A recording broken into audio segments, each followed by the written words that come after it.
नमस्कार दोस्तों, स्वागत है एसटीजी न्यूज के चैनल में। जैसा कि आप हेडिंग से समझ गए होंगे कि नर्सिंग का क्या स्कोप है, इसके बारे में बात करेंगे। नर्सिंग में एडमिशन के लिए क्या योग्यता होनी चाहिए और नर्सिंग करने के बाद वर्क क्या होगा, ये तमाम ऐसे क्वेश्चन हैं जो हम सीधा बात करेंगे। नितेश जी हैं मेरे साथ लाइव हैं। नर्सिंग का ये प्रिंसिपल है जो जमुहार में, जो नारायण मेडिकल कॉलेज एक बहुत बड़ा नाम है, उनके प्रिंसिपल है। काफी दिनों से ये प्रिंसिपल का ये पद पर हैं और इनसे ही समझने की कोशिश करते हैं। पहले तो स्वागत है नितेश जी, आप हमारे चैनल पर आए, इसके लिए आपका बहुत बहुत धन्यवाद। धन्यवाद रमेश जी, आपने हमको एसटीजी न्यूज में आपने हमको मौका दिया और नर्सिंग के क्षेत्र के बारे में समझने के लिए आपने हमें चुना, इसके लिए धन्यवाद। नितेश जी, एक बहुत बड़ा सवाल है कि ठीक है कि अब जीएनएम का जिस तरह से आपके कॉलेज से, कई जगह से, एमपी से बहुत सारे स्टूडेंट आए, इसका स्कोप क्या है? थोड़ा सा आप बताइए कि क्या फिर यहीं से खत्म होने वाले हैं या फिर आगे इसका क्या फ्यूचर देखते हैं? देखिए, नर्सिंग आज के डेट में एक अपने आप में प्रोफेशनल कोर्स है और नर्सिंग सिर्फ जीएनएम तक सीमित नहीं है। लोग जीएनएम को स्टाफ नर्स बोलते हैं, लेकिन जीएनएम के बाद भी लोग पोस्ट बीएससी नर्सिंग या बीएससी नर्सिंग डायरेक्ट कोर्स भी है, उसके बाद एमएससी नर्सिंग भी है, पीएचडी भी है। ये सारे कोर्सेस नर्सिंग में है। नितेश जी, एमफिल भी आपसे यहाँ पर नर्सिंग एक में चीज और होती है। समझना चाहूंगा जो कि हमारे व्यूअर्स के कंफ्यूजन है। इसमें कोर्स में तो डिफरेंस है, बीएससी नर्सिंग है, पोस्ट बीएससी नर्सिंग है, वर्क में क्या डिफरेंट है? एक साधारण भाषा में जो मैं समझूं, जो जीएनएम है और बीएससी नर्सिंग के वर्क में क्या डिफरेंट है? देखिए, आप उसको प्रैक्टिकल रूप में देखिएगा तो जीएनएम और बीएससी अगर हॉस्पिटल में जाते हैं तो दोनों के हॉस्पिटल साइड वर्क में बहुत ज्यादा डिफरेंस नहीं है, लेकिन बीएससी नर्सिंग जो होते हैं, जो करके जाते हैं, उनके पास जो इंचार्ज बनने के लिए एलिजिबिलिटी, उनका नॉलेज लेवल ये ज्यादा होता है। वो जल्दी प्रमोशन के लिए कैपेबल होते हैं क्योंकि वो डिग्री कोर्स करके जाते हैं। और जीएनएम जो है सिर्फ और सिर्फ स्टाफ नर्स तक ही सीमित रह जाते हैं। उसमें भी उनका प्रमोशन होगा, लेकिन वो प्रमोशन स्लो है। लेकिन बीएससी नर्सिंग के साथ क्या है कि इनके साथ टीचिंग लाइन भी ओपन है। ये एएनएम जीएनएम बीएससी को एज ए ट्यूटर पढ़ा सकते हैं। आगे एएनएम जीएनएम में प्रिंसिपल वाइस प्रिंसिपल भी बन सकते हैं बीएससी नर्सिंग करके। जो जीएनएम किए हुए हैं उनको टीचिंग लाइन में आने के लिए पोस्ट बीएससी नर्सिंग करना है, तो उस तरह से वो हायर स्टडीज कर सकते हैं। और भी अगर हम लोग जॉब प्रोस्पेक्ट्स देखें तो नर्सिंग एक बहुत ही वास्ट स्कोप है, जहां पर सिर्फ टीचिंग और एकेडमिक नहीं है। बहुत सारा आपको जैसे रेलवे में है, स्पेस नर्सिंग भी है। इस तरह से आपको मतलब स्कोप इतने सारे हैं। अब्रॉड में तो इतने सारे स्कोप हैं कि नर्सेस को डॉक्टर के इक्विवेलेंट समझ आता है वहां सर, एक पर। बात समझना आज के डेट चाहूंगा, में हम ये लोग देख बात रहे हैं आपने कि जैसे बिल्कुल 100% सही कही है। एक मिनट आपको मैं बता दूं, हाँ बिल्कुल सीएचओ बिल्कुल। आज के डेट में बिहार ने भी, गवर्नमेंट ऑफ इंडिया ने भी, हेल्थ एंड फैमिली वेलफेयर ने सीएचओ एक पोस्ट लॉन्च किया है, जिसके थ्रू सब सेंटर में या हेल्थ एंड वेलनेस सेंटर में जो नर्सेस हैं वो भी एज ए डॉक्टर प्रैक्टिस कर पा रहे हैं आज के डेट में। तो बहुत ही वास्ट स्कोप है, जिसको 2-3 लाइन में हम आपको डिटेल समझाना हम पॉसिबल समझ नहीं है। सकते लेकिन हैं, लेकिन आज के डेट में नितेश जी, मैं आपसे एक केयर यहाँ पर भी थोड़ा सा रोकना चाहूंगा और इस पर मैं जी ध्यान जी देना चाहूंगा कि जिस तरह से आपके कॉलेज से जीएनएम जितने भी किए थे ऑलमोस्ट 2020 तक, वो ऑलरेडी चले गए हैं। जो फाइनल में है, अब देख रहे हैं कि जो गवर्नमेंट है वो कॉन्ट्रैक्ट बेस की जॉब निकाल रही है, तो उनके अंदर क्या मतलब आपके ध्यान में क्या है कि या परमानेंट आएगी वैकेंसी या फिर ऐसी कॉन्ट्रैक्ट बेस पर ही इनको काम करना पड़ेगा? क्या स्कोप देखते हैं इसका, देखिए कैरियर स्कोप? देखिए गवर्नमेंट देखिए गवर्नमेंट अभी तक आपने बहुत अच्छा लाइन बोला कि हमारे कॉलेज से 100% लगभग जितने भी बच्चे निकले हैं वो जॉब में हैं, वो भी गवर्नमेंट सेक्टर में हैं। 1-2 साल के बच्चे अभी कॉन्ट्रैक्ट में ज्वाइन किए हैं। तो गवर्नमेंट का देखिए परमानेंट वैकेंसी निकालने के लिए एक बहुत प्रोसीजर है, जिसको गवर्नमेंट के स्लो प्रोसेस के कारण 1-1.5 साल लग जाती है। लेकिन कॉन्ट्रैक्ट जॉब क्या है कि वो शॉर्ट पीरियड में अनाउंस करके उनको निकाल देते हैं, और हमें लगता है कि इससे बहुत ज्यादा बच्चों को नुकसान नहीं है। गवर्नमेंट ने उसके लिए भी एक बेनिफिट दिया हुआ है कि आपके हर एक साल के एक्सपीरियंस को 5 नंबर साथ में ऐड करके आपको गवर्नमेंट जॉब में प्रेफरेंस दिया जाएगा। तो हमें लगता है कि स्टूडेंट्स या जो भी पास आउट हो रहे हैं या जो भी बिहार से बच्चे निकल रहे हैं, उनको उस तरफ भी देखना चाहिए कि उनको पॉजिटिविटी देखनी चाहिए कि वो एक 5 नंबर जो हर एक साल मिल रहा है, तो आगे आने वाले जब भी वैकेंसी आएंगी तो उनमें उनको प्रेफरेंस ही मिलेगा। इसलिए कि नितेश जी, जिस बिहार में हम रहते हैं ना, गवर्नमेंट की परमानेंट जॉब की ज़्यादा यहाँ पर प्रेफरेंस दी जाती है, लोग उसका ज़्यादा वैल्यू देते हैं। तो ये कि एक टाइप का नेगेटिविटी है जी। क्या, कि जो शॉर्ट टर्म में जो कॉन्ट्रैक्ट बेस पर गवर्नमेंट ले लेती है, या बच्चे को अंदर जो मिसगाइडेंस है कि इसको नहीं ज्वाइन करना है, ठीक है? तो क्या लगता है कि लोगों को एक शॉर्ट थोड़ा सा मतलब इसको प्रकाश डालने की कोशिश कीजिए कि आपको क्या लगता है कि लोगों को ज्वाइन करना चाहिए या फिर वेट करना चाहिए परमानेंट का? देखिए, हमारा हमारा कहना है कि जब तक परमानेंट वैकेंसी नहीं निकलती है, या तो जो हम लोग प्लेसमेंट देते हैं प्राइवेट सेक्टर में अपने कॉलेज से, स्टूडेंट्स को 100% प्लेसमेंट भी देते हैं, लेकिन जब तक परमानेंट वैकेंसी नहीं निकलती है तो कहीं ना कहीं तो उन्हें अच्छे एक्सपीरियंस की जरूरत है, एक्सपोजर की जरूरत है। और अगर गवर्नमेंट एक्सपोजर अगर मिल जा रही है तो उससे पीछे नहीं हटना चाहिए, वो क्यों ना कॉन्ट्रैक्ट में ही क्यों ना हो। अच्छा नितेश जी, आपको क्या लगता है एज ए प्रिंसिपल कि अभी कितना बिहार में जीएनएम या बीएससी नर्सिंग की आने वाली वैकेंसी हैं? आप लोगों के पास एक डेटा होता है कि नहीं 2030 तक इतना रिक्रूटमेंट हो सकता है? देखिए, अभी बहुत रिसेंट में ही आप 8,000 एएनएम की वैकेंसी आने वाली है। और पिछले बार आपने देखा होगा कि जीएनएम की 9,500 वैकेंसी आई थी, हाँ जिसमें हाँ। लगभग 4,500-5,000 ही बच्चे लोग ज्वाइन कर पाए थे, जो कैंडिडेट्स हैं। तो उसका जो बचा हुआ पार्ट है लगभग 5,000 का, वो भी वैकेंसी 6 मंथ के अंदर आने वाली है।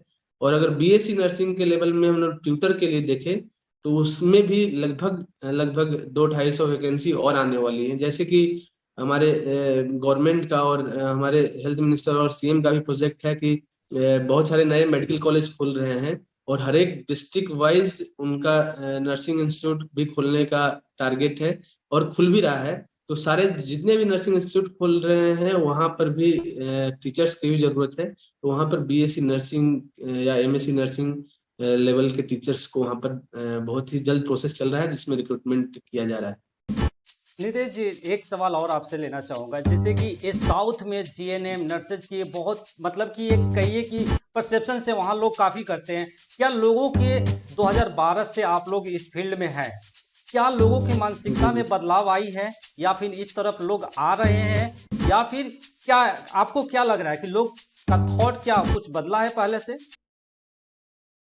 देखिए, एक्चुअली पहले ये जरूर है कि पहले केरल और साउथ के ही लोग ज्यादा नर्सिंग करते थे, क्योंकि वहां पर उन लोगों का ज्यादा था कि अब्रॉड में ज्यादा डिमांड है नर्सिंग का, और हर एक घर से एक लोग अब्रॉड में जरूर जाते हैं नर्सिंग कोर्स करके। अभी हम लोग नॉर्थ इंडिया में भी नर्सिंग का हर एक state wise state progress profession में हो रहा है। नॉर्थ इंडिया में सबके दिमाग में नर्सिंग के तौर पे आप देखिए तो इसको छोटे लेवल का कोर्स मानते थे कि ये करना सही नहीं है।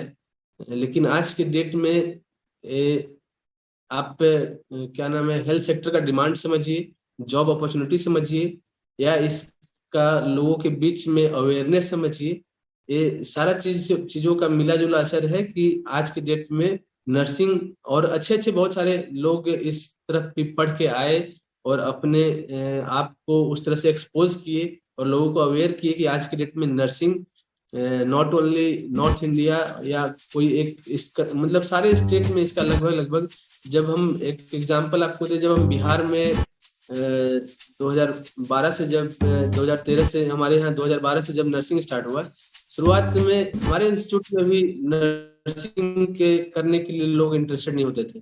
लोगों को बहुत काउंसिल करना पड़ता था, पेरेंट्स को समझाना पड़ता था कि इसका क्या जॉब प्रोस्पेक्ट्स है, आपको फायदा क्या होगा। लेकिन जब बैच पास आउट होते गया, और जब गवर्नमेंट जॉब में अच्छे पे स्केल लोगों को मिलने लगा, 60-70 हजार 80 हजार के आसपास सैलरी मिलने लगी, तब लोगों का आंख खुला कि नहीं, ये जॉब हमें मतलब कोर्स अच्छा है और हमें भी ये कोर्स समय रहते करना चाहिए था। और आज के समय में आपको बता दें कि लगभग हर एक साल 1,000, 1,200, 1,500 फॉर्म हमारे यहाँ आते हैं, और उसमें से हमें एंट्रेंस लेकर ही हमें 100 स्टूडेंट्स जीएनएम के लिए और 100 स्टूडेंट बीएससी के लिए हमें लेना पड़ता है। तो इस मतलब आज के डेट में लोकल ग्राउंड लेवल पे, विलेज लेवल में बहुत ही अवेयरनेस है, और हम सारे नर्सिंग प्रोफेशनल्स को इनकरेज करना चाहेंगे, और जो कॉलेज चला रहे हैं इस तरह के लोगों को भी हम इनकरेज करना चाहेंगे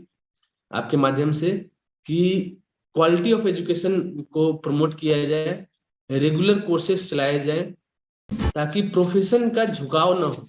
जो लोग यूजुअली हम लोग देखते हैं कि जो लोग रेगुलर पढ़ाई नहीं किए, जो कहीं ना कहीं से डिग्री ले लिए, वो हॉस्पिटल में जाकर अपने आप को सर झुकाते हैं, डॉक्टर के सामने जवाब नहीं दे पाते हैं, ठीक से प्रोसीजर नहीं कर पाते हैं, उनसे इसका थ्योरेटिकल मतलब कुछ आप सीधा उनसे सीधा रिलेटेड एमपी की नॉलेज नहीं बात होता। कर रहे हैं, सीधा सीधा एमपी से बात कर रहे हैं। काफी डिग्रियां ऐसे आई हैं जो हमने भी बातें की। तो बात आपने बिल्कुल सही की, डिग्री तो आपने ले ली, लेकिन वर्क करते समय काफी उनको दिक्कतें आ रही हैं। जरूर। तो इससे क्या होता है ना, जैसे एक एग्जांपल समझिए कि जिसके पास नॉलेज है, तो अगर आगे सामने अगर कोई डॉक्टर, सीनियर डॉक्टर हो या कोई भी हो, अगर वो गलत कुछ प्रैक्टिस कर रहा है, गलत सजेशन कर रहा है, तो वहां पर अगर हमारे पास नॉलेज है तो हम उनको भी क्वेश्चन कर सकते हैं, उनको भी रोक सकते हैं। तो ये सबसे बड़ी चीज है कि हमारे पास नॉलेज हो, ताकि हमारा प्रोफेशनल ग्रोथ हो, प्रोफेशन में हमारे जैसे सब सारे लोग हो और उनका रिस्पेक्ट बना रहे। ये आज के डेट में बहुत इंपॉर्टेंट चीज है, और ये हमारे सर्कल में इसका बहुत चेंजेस देखने को मिल रहा है। बिल्कुल, हम ये जानते हैं कि नारायण नर्सिंग जो है, इन पे बिग बिग प्लेटफॉर्म है। ये सारे फैसिलिटीज, पढ़ाई के साथ साथ प्रैक्टिकल की भी सारी सुविधाएं अवेलेबल हैं। चलिए अगले क्वेश्चन की तरफ चलते हैं। एक मतलब स्कोप तो की बात हो गई, अब सर हम बात करते हैं दूसरी चीजें कि इसकी एजिबिलिटी क्या होनी चाहिए, यानी योग्यता कब 10th 12th यानी कब वो पीक टाइम हो कि जो स्टूडेंट इस फील्ड में आ सके। देखिए आज के डेट में आपको बता दें कि बीएससी नर्सिंग करने के लिए 10th के बाद इंटर में साइंस बायोलॉजी लेना होगा, और उसमें इंग्लिश भी मैंडेटरी है, 45% मार्क्स होने चाहिए। तो आप किसी भी यूनिवर्सिटी के थ्रू आप एडमिशन ले सकते हैं। और आज के डेट में गवर्नमेंट ने नीट के थ्रू भी कर दिया है कि नीट के थ्रू आने वाले दिनों में एडमिशन होंगे बीएससी नर्सिंग में। एएनएम और जीएनएम के लिए इंटरमीडिएट आर्ट्स से भी एडमिशन हो सकता है, कोई भी स्ट्रीम से इसमें एडमिशन हो जाएगा, लेकिन उसमें 40% मिनिमम मार्क्स चाहिए, और इंग्लिश सब्जेक्ट का मैंडेटरी जरूरी है उसमें। और एज का है कि 17 साल से 35 साल के बीच में ही एडमिशन हो सकता है। यानी सीधा सीधा बात करें तो जीएनएम और एएनएम जो है वो आर्ट्स के कैंडिडेट कर सकते हैं, लेकिन बीएससी नर्सिंग के लिए आपको पीसीएम होना जरूरी नहीं, मतलब कि बायो होना जरूरी है, यही चीज सर कह रहे हैं। और जीएनएम करने के लिए यानी अब 12th के बाद आप एडमिशन ले सकते हैं। जरूर जरूर। सर एक बात बताइए, जब आप इंडियन नर्सिंग काउंसिल का, हाँ बताइए बताइए। ये इंडियन नर्सिंग काउंसिल के द्वारा गाइडलाइंस है, और इसी के बेसिस पे ही जितने भी यूनिवर्सिटीज हैं, स्टेट नर्सिंग काउंसिल हैं या स्टेट बोर्ड हैं, इसी मतलब एडमिशन क्राइटेरिया को फॉलो करते हैं। सर लास्ट क्वेश्चन मैं आपसे लेना चाहूँगा, जैसा कि जो क्या मेनली यहाँ पर लोगों को, जो स्टूडेंट हैं या वीडियो को हमारे चैनल के माध्यम से देख रहे हैं, उनके अंदर एक कन्फ्यूजन से कि आखिर इतने सारे कोर्सेज आप बताए, जीएनएम, एएनएम और BSc nursing, post BSc nursing, तो एक काम किस टाइप का होगा? जैसे कि आपने थोड़ा वीडियो में अगर पहले किसी ने देखा होगा तो आपने जिक्र किया था, लेकिन हमारा क्वेश्चन फिर से है कि इस पर थोड़ा प्रकाश अच्छे से डालिए कि क्या काम में थोड़ा फर्क होता है।